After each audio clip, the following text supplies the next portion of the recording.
En 2008, la commune de Roura accuse un déficit de 9,5 millions d'euros.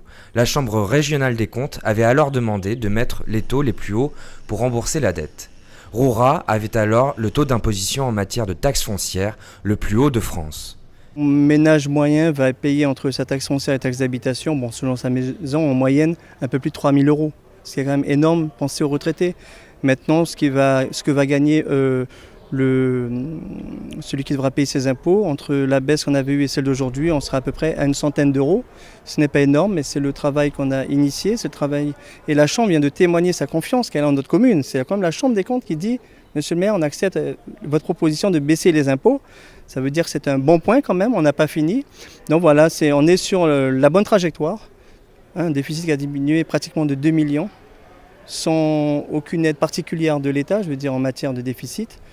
Donc voilà, on se serre la ceinture et je crois qu'on nous, élus, on doit donner l'exemple, c'est ce que nous faisons à Roura. Pour les habitants de Roura, la situation est invivable, avec des taxes trop élevées et des promesses d'installation d'infrastructures qui ne sont pas tenues.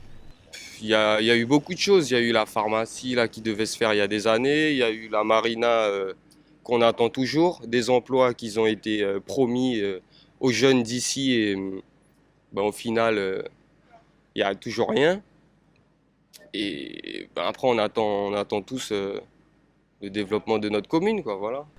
En 2014, la municipalité de Roura demande une première baisse de 10% sur les taxes.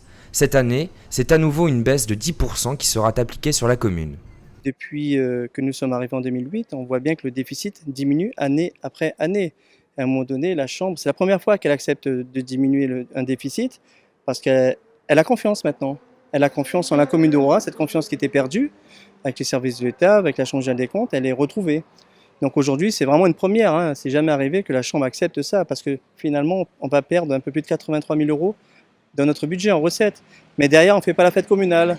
Alors, soit je fais une fête communale qui coûte environ 100 000 euros, ou soit on fait encore des efforts. Ce qu'on fait, on ne fait pas de fête, mais derrière, nos administrés peuvent gagner sur leur pouvoir d'achat. C'est tout ce qui nous intéresse. Donc voilà, maintenant, c'est long, c'est une confiance, ça se retrouve après de longues années. La mairie de Roura demandait à l'État, il y a 3 ans, une subvention de 11 millions d'euros, qui avait été validée par les ministres en place à l'époque. Mais aujourd'hui, avec le nouveau gouvernement, il n'en est rien. L'équipe municipale retravaille actuellement ce dossier pour rétablir le déficit de la commune.